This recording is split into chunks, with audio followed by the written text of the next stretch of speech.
The two upcoming characters for Zenless Zone Zero are two of the most exciting agents we've ever received, those being Astra Yao, the famous singer model that has been teased to be playable for a long time, and Evelyn, the femme fatale who is both Astra's manager and bodyguard. And you need to be prepared to know just how valuable each of these characters are going to be for your account, how their kits are going to work, as well as the direction in which the game's meta is going to be changing, as it may directly impact your ability to clear endgame content and get the most amount of rewards possible. So in this video I'm going to be focusing on your decision. Which of these characters is going to be the most beneficial for you, as both a free-to-play player, a low spender, or even a whale, or if you should even just summon for them at all. Also that you can take all of this valuable information into account and make the most informed decision possible, because this is a gacha game after all, and it's all about resource investment so that you can get the right characters. With that being said, hello everyone, my name is DarkHero and let's get right into it. Now, Zenless Zone Zero being a gacha game, you're going to naturally be drawn to the character who you like visually or their playstyle the most. And make no mistake, regardless of the meta, that should be your #1 priority when deciding what character to summon for. Because if you don't like the way that a character looks or how they play, even if they end up being the strongest out of the entire metagame, you're not going to get much enjoyment out of it, and you may even stop playing the game because of it. So I do believe that it should be a major deciding factor when it comes to picking between these two different characters. Simply go with the one that you like the most,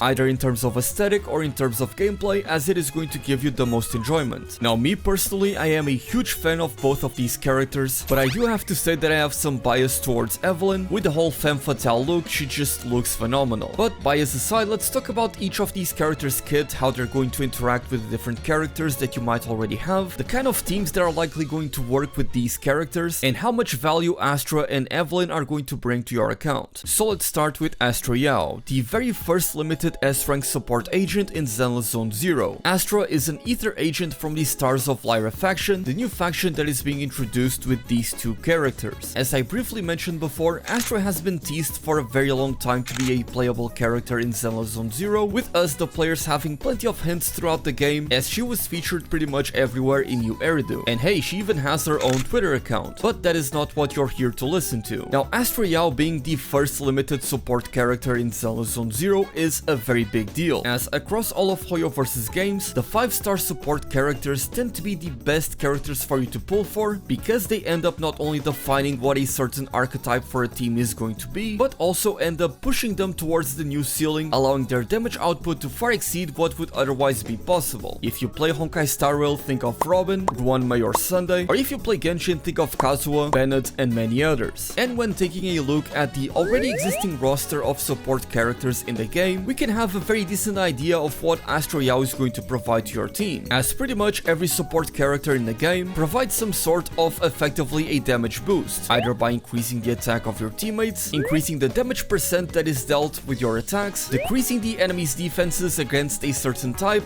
or just all of the defenses in general like Nicole. And you can even think of a character like Caesar, who is a defender, as a support character, as she effectively is only there to provide a shield, but also increase the damage output of the rest of the team. So that is where I believe Astra Yao is going to shine. I believe that she's going to be a character that you basically just swap into her, and you're going to use her skill, and that is going to provide a massive damage increase to your entire team or the character that is on field. I am more inclined to say that this damage boost is going to be provided to only the character on field, given that the only on-field character that we currently have really is Bernice, which has nothing to do with Astra, and that Astra Yao's banner is going to be sandwiched between Haramusa, Miyabi, and Evelyn's banners, all of which are on-field units. Well, maybe I'm getting ahead of myself with Evelyn, so I'll save that for her part in the video, but I very much believe that Astra Yao is going to work kind of like you would with Lucy, for example, where again you use her EX special, and then for the entire duration of the buff that Astra Yao is going to provide, you are free to remain on your main DPS character to deal a lot more damage. Now, given that the latest two agents that are available in the game, Haramusa and Miyabi, are both characters that enjoy building crit rate and crit damage as much as possible, and that Evelyn is going to be an attacker, which means that she is also likely going to be building crit rate and crit damage as well, there is a possibility that Astra Yao is going to focus on boosting her team's crits and not just, for example, attack percent or a damage percent buff. That would of course make her kit much less universal, but if Hoyoverse really releases Astra as a universal support that just straight up increases a certain damage percentage for your entire team, or even just the on-field character, I fear we might be witnessing peak, and Astra Yao is the most must-have unit unit in the entire game. Now, before we talk about the teams that I believe are going to heavily benefit from having Astra Yao on the team, I want to talk about her build, or specifically the Astral Voice drive disc that was introduced in update 1.4 and is the counterpart to Miyabi's drive disc. And I mean, just looking at the design of the Astral Voice drive disc, as well as the name of course, it really feels like it has been pretty much tailor-made for her. So this drive disc is going to give us a glimpse into the kit that Astra Yao is going to have and how she is going to work. So let's take a closer look at the Astral Voice drive disc. The 2P set bonus provides you with a simple 10% attack increase, which, as we have seen from a lot of other support agents in the game, means that her kit is going to take some benefit from her increasing her own attack. Likely she's going to be able to provide an attack boost that is going to take a portion of Astra's own attack and give it to her allies. Now the 4P set bonus is where things get interesting. Whenever any squad member enters the field using a quick assist, all squad members gain 1 stack of Astral, going up to a maximum of 3 stacks and lasting 15 seconds. Each of these Astral stacks are going to increase the damage dealt by the character that enters the field using a quick assist by 8%. You are essentially going to be getting a 24% damage increase for any character. Now keep in mind that this effect can only be active for 1 character at a time in the squad, so you do need to be careful about this. And this is the reason why I believe Astra Yao's buff is only going to apply to a single character on the team, the on-field character, but just getting a 24% damage increase from the drive disc itself is pretty crazy. And with the only requirement being that you need to trigger quick assist to be able to get this buff, we can also assume that Astra is going to have some way to trigger quick assist multiple times with her buff. And naturally there's also many other characters in the game that are able to trigger a quick assist, like Haramusa for example as an attack unit is one that heavily enjoys playing around quick assists with his team, and naturally support agents that have a very quick animation like Nicole, Lucy or even Caesar are able to trigger these quick assists very easily. And when we compare this drive disc to the Swing Jazz, whose 2P set bonus provides you with 20% energy regen, and you likely are going to pair this with the 4-piece Astral Voice, but the 4-piece set bonus for Swing Jazz provides a 15% damage increase to the entire team for 12 seconds after triggering a chain attack or an ultimate, which by the way the 4-piece set bonus for the Swing Jazz has essentially been indirectly buffed in update 1.4, as you can now trigger an ultimate with all 3 characters, meaning that you might even be able to make a team with 2 support characters, one of them taking the Swing Jazz set to get the 4-piece set bonus, and the other one, probably Astra, taking the Astral Voice drive disc. You then combine all of these damage percent bonuses to deal a lot more damage. And I can totally see this being absolutely broken with someone like Miyabi, who frankly doesn't need to have a stunner on the team, as she can essentially just bulldoze and power through the enemies, and more often than not I end up defeating bosses before I even stun them. But going back to Astra Yao, from all of this we can infer that she's going to provide a significant damage bonus to our on-field character, and that she will be able to trigger multiple quick assists to help accelerate this process. All that is left for us to know is the exact percentages and how much we're going to get out of her, but also if she is going to work with only a certain element. Though if I were a betting man, which I am, I would wager that Astra is not going to rely on any single element and will actually be a universal support character that might just end up becoming the #1 character to pull for in Zenless Zone 0. And hey, either way she looks gorgeous, so that's all the more reason to pull for Astra. And if Astra will indeed become a universal support character, then she really is going to fit into just about any team. So you could take for example Miyabi with Yanagi and then add Astra on top, or maybe play Miyabi with Bernice and have Astra as the support character. Or you just want to do this with any attacker in the game like Haramusa with Shinki and Astra, or Zhuyuan with Shinki and Astra, or finally even change the Mono Ice team of Ellen Joe Lycaon and then finally Astra. I really do believe that she is going to have that big of an impact into the Zenless Zone 0's metagame, and I know it might be a bit too soon to say this, but I would highly encourage every single one of you to start saving up on polychromes to summon for Astra. And next up we have of course Evelyn Chevalier, a fire attack agent from the Stars of Lyra faction, who is also Astra's manager and bodyguard. Her elegant and stoic demeanor, with the sophisticated mannerisms and the femme fatale look, all of these ingredients come together so well to create this magnificent character design. But we need to talk about the role that she's going to fulfill in many different teams and the value that she's going to provide. Now naturally her being a fire attack agent means a couple of things. For one, she is essentially going to be a direct upgrade over Soldier 11, the standard character that many of us likely already have. Now truth be told, out of all of these standard S-rank units, Soldier 11 is definitely one of the better performing ones, especially if we remove Rina from the equation, as all of the main damage dealers that are standard S-rank units have become greatly slightly power crept, while Soldier 11 was still able to remain somewhat relevant thanks to having very powerful teams with agents like Lighter, Bernice or Lucy that were able to give her a massive power boost. But that is of course in great part because of those agents and not because of Soldier 11 herself. I'm sorry Soldier 11 fans, but she was essentially being carried, and that is where Evelyn Chevalier is going to come in, because by virtue of being a limited S-rank unit, especially the latest one, she is likely going to be one of the most powerful agents in the entire game. Now I don't think that she might necessarily be at the same power level as Miyabi by herself, given how incredibly broken Miyabi currently is compared to all of the other characters in the game. However, if we take into account that Evelyn will be able to play with other characters such as Lighter, Bernice or Lucy, and naturally her girlfriend Astra as well, you can see that her power budget might just be a lot stronger than you might initially think, as Lighter of course is going to be able to increase her damage output by boosting the critical damage of fire attacks. Bernice can provide that additional fire anomaly buildup rate by triggering the afterburn effect on the enemy that of course allows her to deal damage while being off field, and then of course Lucy is the basic support agent that fills in with all of these synergies and is able to provide a significant attack boost. And then you add Astra on top of all of this, potentially replacing Lucy on these teams, and there is some serious potential to have a very powerful fire team, especially if you have Lighter. And maybe Evelyn turns out to be a character that doesn't necessarily need a stunner on the team, at which point you can just say goodbye to Lighter and maybe potentially play with two different supports, again to abuse the combo of the swing jazz with the Astral Voice drive discs, but that is not very likely as attack agents typically like to stun the opponent to then reach their biggest damage potential during the big stun damage multipliers. Another thing that I think is also very cool about having Evelyn, especially if you already have Lighter, is that you would be able to share Lighter across different teams. Me for example, upon seeing that Evelyn was going to be a fire attacker and that I loved her design, I immediately went ahead and summoned for Lighter with less than 24 hours available in his banner and managed to actually get him. Truth be told, I wasn't really all that lucky. I was around 80 heart pity and I also failed my last 5 50-50s. But hey, at the very least I now have a Lighter that can work with my Miyabi, as Lighter is able to boost the damage of both the ice and fire attributes, and naturally I have Lucy as my support for Miyabi that works very well in this team as everyone is able to share synergy. Well, one thing that I will be able to do once Evelyn is released, assuming that I will be able to pull for her, is depending on what the endgame requires of me, I could take Evelyn with Lighter and Astra or Lucy and then have Miyabi on the other side with the mono ice team. Or if for example you are a Yanagi owner, you could instead have Miyabi with Yanagi and a random support agent. But if for whatever reason I want to pull Lighter to the other team and have Miyabi with Lighter and Lucy, I can always do that. So if it turns out that Evelyn together with Astra and another character that might come up in the future is the best team composition for Evelyn, I also have that option. The key here is to play around whatever you have available on your account, and I don't want to doom post and say that Evelyn is going to require having Lighter on the team, but she is certainly going to benefit from having him. But also it should be noted that when taking a look at the way that Hoyoverse releases characters, and not just S ranks in Zenless Zone 0 but also 5 stars across all of their games, there's always a new character that comes around that is going to help benefit the recent limited S rank units. So who knows, maybe after Astra and Evelyn, we're going to be getting John Zenless that is going to buff the living hell out of Evelyn. Now I also want to touch upon Evelyn's build because there is a little bit of fear that I have that Evelyn is not going to have a fantastic build. What I mean by this is that she's likely going to equip a mix of the Woodpecker Electro and the Inferno Metal drive discs, with maybe potentially slotting in the Hormone Punk as well. And while these drive discs are not bad or anything like it, they're also nothing really outstanding. And when we're getting drive discs like the Astral Voice or even Miyabi's new drive disc, then having a new character that you need to spend resources to summon for that is not going to enjoy the same benefits and privileges and is not going to have an overpowered drive disc kind of implies that her power level is going to be a little bit lower, which I think goes back to what I was saying, that I expect that Miyabi is still going to end up performing better than Evelyn. But again, ultimately it comes down to which character you like the most, and as I said before, I am very much in love with Evelyn's design, so I will definitely be pulling for her. I think it's also important and relevant that I share with you guys that there is currently a running theory in the community that the Stars of Lyra faction, of which both Evelyn and Astra are a part of, is also the very same faction that we have been addressing as the Virtual Idol faction. There's a few hints here and there that might allude to this fact, though nothing has been confirmed, but this could mean that these characters would be the ones that would be potentially getting their own unlimited banners after Astra and Evelyn, and that both Astra and Evelyn would also be able to play with those characters very well and fit into the same teams. That of course remains to be seen, but that is something else to take into account. That being said, let me know which character you guys are the most excited for. Are you saving up for Astra or are you going to be saving up for Evelyn? What kind of teams do you expect to be running with these two characters? And what are your plans for the rest of your account? With that being said, if you have enjoyed this video, then please subscribe to the channel. My name is DarkHero and thank you all so much for watching.